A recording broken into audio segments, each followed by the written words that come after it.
ఏంటిది? మీకు ఫిట్స్ ఏమో అనుకొని తాళాలు గుర్తు పెట్టాను మేడం. నాకు ఫిట్స్ రాలేదురా, నాకు జాబ్ వచ్చింది.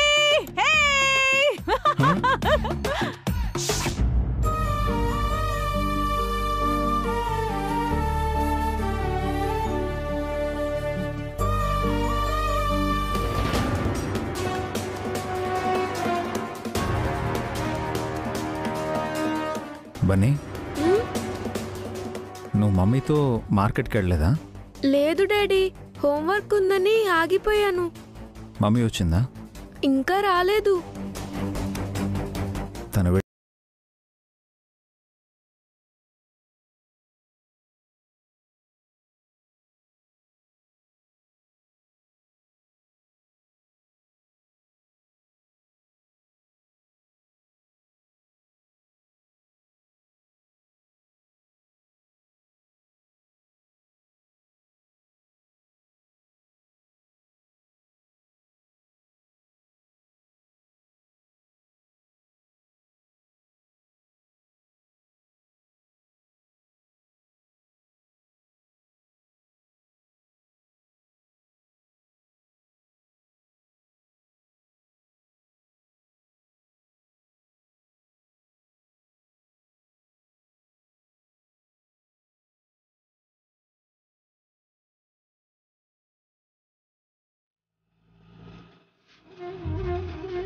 మేడం ఆటో కావాలా?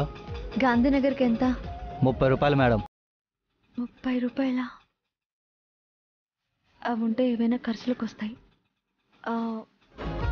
వద్దులే బాబు, మీరు వెళ్ళండి.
పర్లేదు, ఇవ్వండి. ఆటోలో రావచ్చు కదా. ఏమంత దూరం అని ఆటోలో రావడానికి? లగేజ్ ఉంది కదండి, ఇంత బరువు మోసుకొచ్చారు. ఇది కూడా ఒక బరువా? ఇంతకంటే ఎక్కువ బరువులు మోసాను.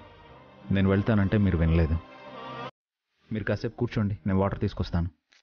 వద్దండి, నేను బాగానే ఉన్నాను.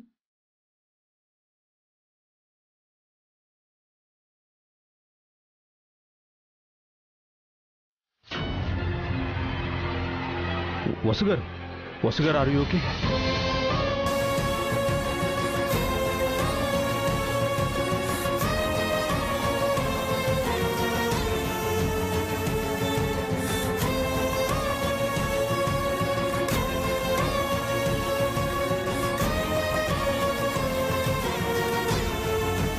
వసుగారు ఆర్ యు ఓకే?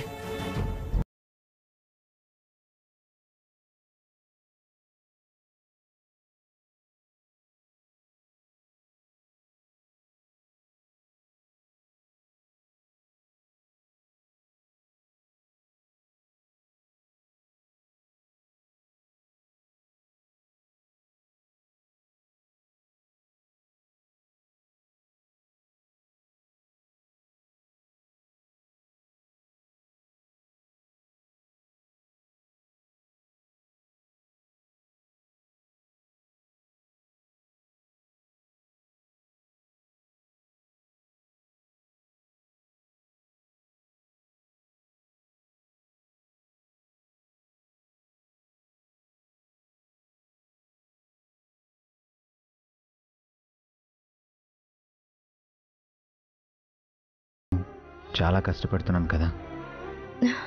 ఇదొక కష్టమా అండి? ఇంత కష్టంలో కూడా నవ్వడం మీకే సాధ్యమైందండి.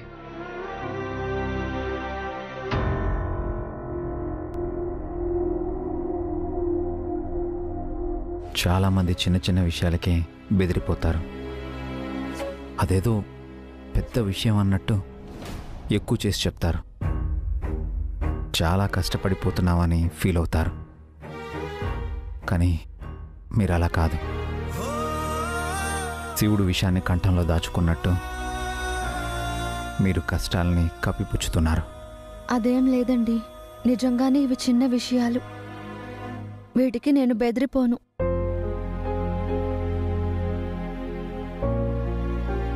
అవును, అఖిల్ హారిక ఎక్కడండి?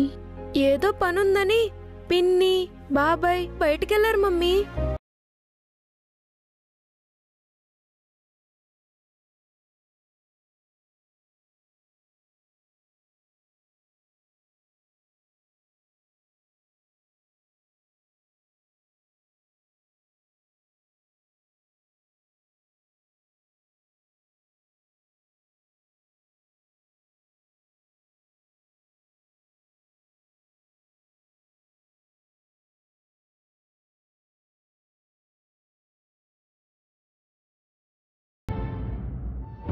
లక్ష్మి, టాబ్లెట్ తీసుకురామ్మా.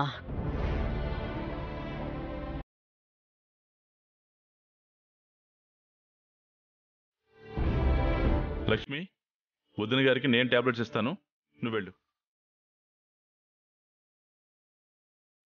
ఎవరిస్తే ఏమిటి చలపతి? నా చేతులతో ఇస్తే నాకదో తృప్తి వదినా, తీసుకోండి.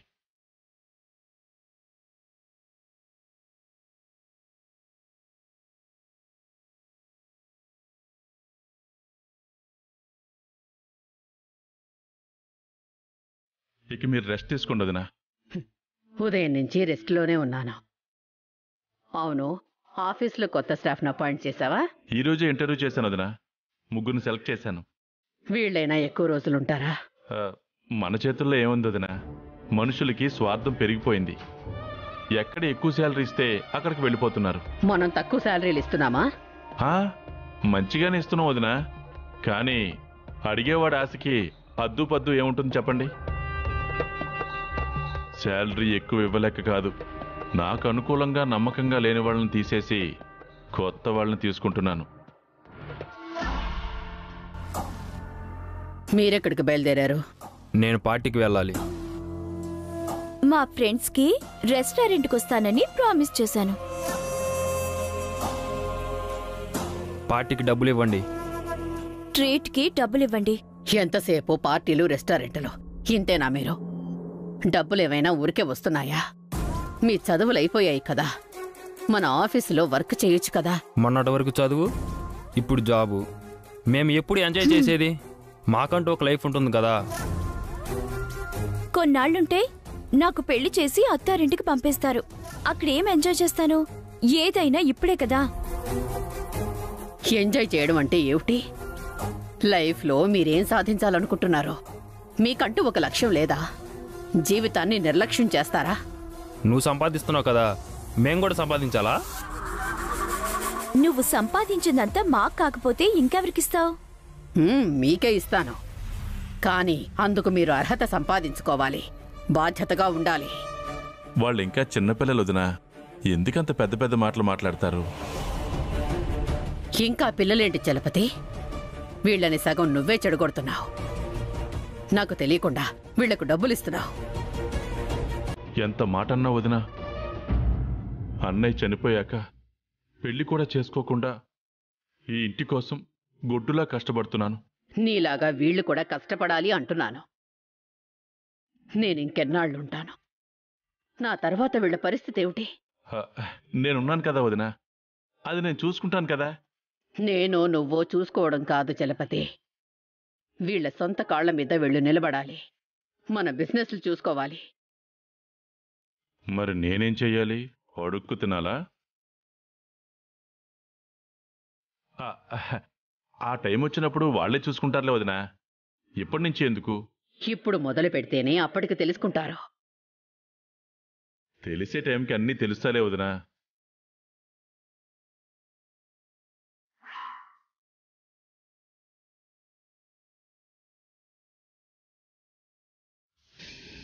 వీళ్ళు బాగుపడితే చూడాలనుంది చలపతి. నేను బ్రతికుండగా అది జరుగుతుందా? అస్సలు జరగదు, జరగనివ్వను. ఏదో ఈవెంట్ రావాలని చెప్పావు, అది మనకే వస్తుందా? వస్తుంది వదినా, తప్పకుండా మనకే వస్తుంది. ఆ ఈవెంట్లో ఆనంద్, వైష్ణవిలను ఇన్వాల్వ్ చెయ్యి. దగ్గరుండి వాళ్లతోనే కొటేషన్ వేయించు. ఆ పనే చేద్దాం అనుకున్నాను. మీ మనసులో కూడా అదే ఉంది కాబట్టి అలాగే చేస్తాను.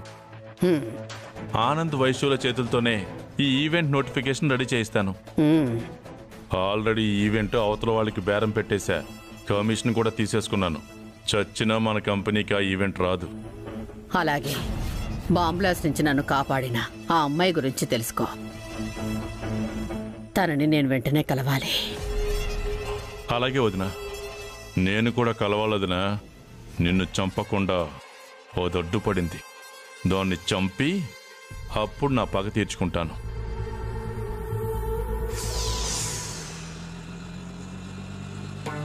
దేవుడి దయ వల్ల మన ముగ్గురికి ఒకే కంపెనీలో ఉద్యోగాలు వచ్చారా. ఇక మనకి ఏ సమస్య లేదు. మనం చేయబోయే జాబ్లోనే ప్రాబ్లం ఉంది. మనం బ్యాచిలర్స్ అని అబద్ధం చెప్పి జాబ్లో జాయిన్ అయ్యాం. అవునంటీ, మేము వైఫ్ అండ్ హస్బెండ్ అనే విషయం అక్కడెవరికి తెలీదు. అంతేకాదు, మన ముగ్గురు రిలేటివ్స్ అనే విషయం కూడా చెప్పకూడదు. బ్యాచిలర్స్ అని మీరు అబద్ధం చెప్పారు. నేను నిజంగానే బ్యాచులర్ని, మోస్ట్ ఎలిజిబుల్ బ్యూటిఫుల్ బ్యాచులర్ని.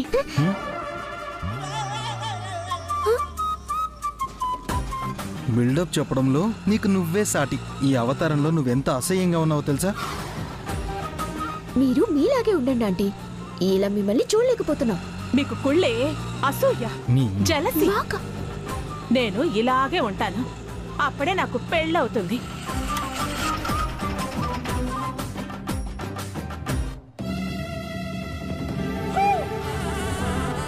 ఏమైంది? ఏమో సార్, చూడాలి. త్వరగా చూడు బాబు, మేము ఇంటికి వెళ్ళాలి. మీరు మీ పెళ్లి గురించి చెప్పారు, ఆటో ఆగింది.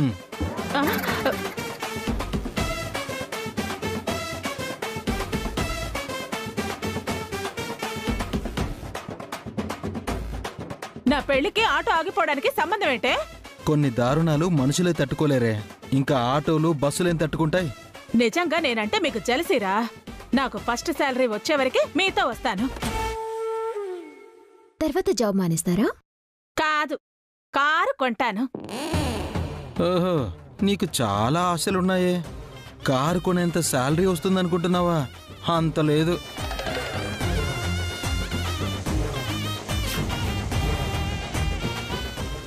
ఒరే, అప్పులోళ్ళేంట్రా ఇలా వస్తున్నారు? మనకు జాబ్స్ వచ్చాయని తెలిసి డబ్బులు అడగడానికి వస్తున్నారేమో. ఒక్క రూపాయి కూడా ఇవ్వమని చెప్దాం అఖిల్.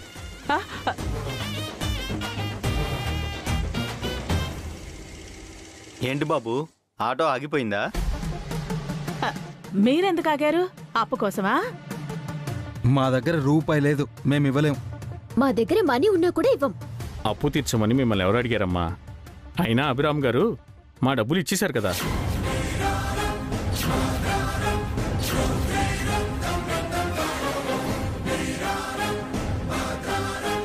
అభి, మీ అప్పు తీర్చేశాడా? ఎప్పుడు? నిన్ననే ఇచ్చారమ్మా. నిజంగా డబ్బులు ఇచ్చాడా? మీకు తెలీదా? అంత డబ్బు ఎలా ఇచ్చారు? తెలీదమ్మా.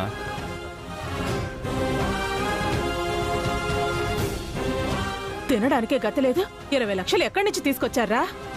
కొంపదీసి మనకి తెలియకుండా ఇల్లు అమ్మలేదు కదా? ఇల్లు అమ్మేసి అప్పు కట్టుండాలి. ఇంటికెళ్ళి నిలదీద్దాం అఖిల్. బాబా ఆటో, త్వరగా కానీ. ఇంటికెళ్ళి ఇల్లు పిగి పందిరేయాలి. వెళ్ళు, త్వరగా కానీ.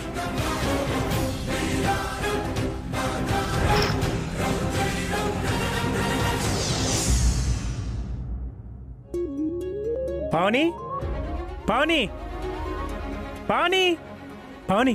ఏంటండి? నాకు జాబ్ వచ్చింది పావని. నిజంగానా? నిజం పావని, నాకు జాబ్ వచ్చింది. అభి, వసు, నాకు జాబ్ వచ్చింది. కంగ్రాట్స్ అన్నయ్య. ఏం జాబ్ అన్నయ్య? అది మంచి జాబే అభి. అకౌంట్సా బాబు గారు? అలాంటిదే అమ్మా. ఏ కంపెనీ అన్నయ్య? మంచి కంపెనీ. జీతం ఎంతండి? ముందు తక్కువ ఇస్తామన్నారు, తర్వాత పెంచుతామన్నారు. ఇక మన కష్టాలని తీరిపోయినట్టే అభి. ప్రతి నెల నా జీతం అంతా నీకే ఇస్తాను. ఇంట్లో ఏ లోటు లేకుండా చూస్తాను. అందరం హ్యాపీగా ఉండొచ్చు అన్నయ్య. సరేనా? ఇంటి గురించి నేను చూసుకుంటాను అన్నయ్య. బాబు హాస్టల్లో ఉండి చదువుకుంటున్నాడు కదా, నీ శాలరీ వాడి చదువు కోసం ఖర్చు పెట్టు. అదేంటబి, మీ అన్నయ్య జాబ్ చేసేది మా స్వార్థం కోసం కాదు, మనందరి కోసం. బాబు ఖర్చులు చాలా ఉన్నాయి కదక్కా. కాలేజ్ ఫీజులు, మెస్ ఛార్జీలు అంటూ చాలా ఖర్చు అవుతుంది కదా. ఇన్నాళ్ళు మా ఖర్చులన్నీ మీరే కదా భరించారు. కావాలంటే ఓవర్ టైం చేస్తాను, వాడికి పంపిస్తాను. ఈ శాలరీ నీకే ఇస్తాను అభి. నిన్ను కష్టపెట్టడం కోసం ఈ ఇంటికి తీసుకురాలేదన్నయ్య. వదిన్ని నిన్ను బాగా చూసుకోవాలని తీసుకొచ్చాను. నువ్వు జాబ్ చేయి, కానీ నీ డబ్బొద్దు. అయితే మేం వేరే ఇంటికి వెళ్ళిపోతాం అభి. మమ్మల్ని వదిలేసి వెళ్ళిపోతారా అక్క? మేం వేరే ఇంటికి వెళ్ళకూడదంటే మీరు డబ్బులు తీసుకోవాల్సిందే. అన్నయ్య, మీరు మా పేయింగ్ గెస్ట్లు కాదన్నయ్య. నువ్వు ఇంకేం మాట్లాడక అభి.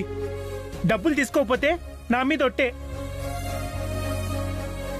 పావని, పాయసం తీసుకునిరా. ఈరోజు అందరి నోరు తీపి చేయాలి. అలాగేనండి. ఇప్పుడు నాకు చాలా హ్యాపీగా ఉంది అభి, చాలా సంతోషంగా ఉంది. అసలు విషయం తెలిస్తే మీ ఆయన సంతోషం ఆవిరైపోతుంది.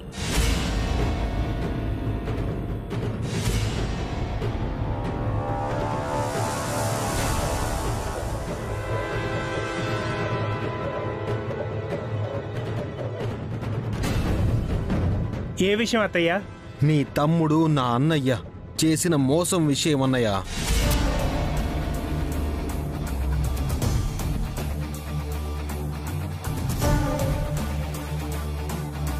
మీ అన్నయ్య మోసం చేయడం ఏంటి అఖిల్? మా భాషలో దాన్ని మోసమని అంటారు. మీ భాషలో ఏమంటారో మాకు తెలీదు. మీరు దేని గురించి మాట్లాడుతున్నారు? ఈ అభివసులు పెద్ద ద్రోహం చేశారే, దాని గురించే మాట్లాడుతున్నాను. ద్రోహం ఏంటి అత్తయ్య? మనకి తెలియకుండా, మనతో చెప్పకుండా వీళ్ళు పెద్ద కుట్ర చేశారన్నయ్య.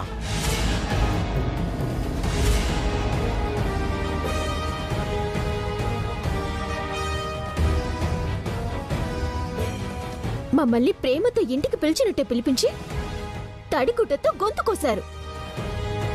మీరే విషయం గురించి అంటున్నారో కొంచెం చెప్తారా?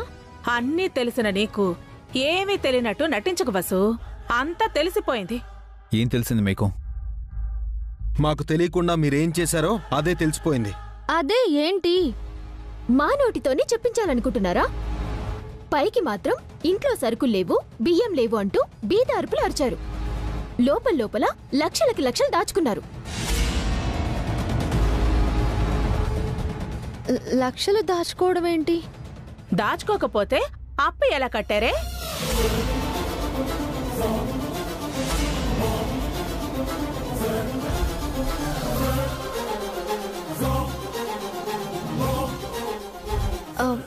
అప్పెప్పుడు కట్టాము? ఎందుకు వదినా ఇంకా అబద్ధాలు ఆడుతున్నారు? నిన్ననే అప్పు కట్టేశారు కదా. ఎవరు చెప్పారు? అప్పు ఇచ్చిన వాళ్లే చెప్పారు.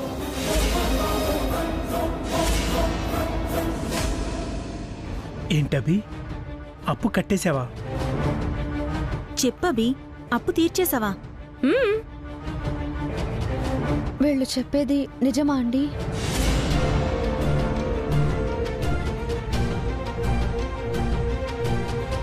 నిజమే, అప్పు తీర్చేశాను.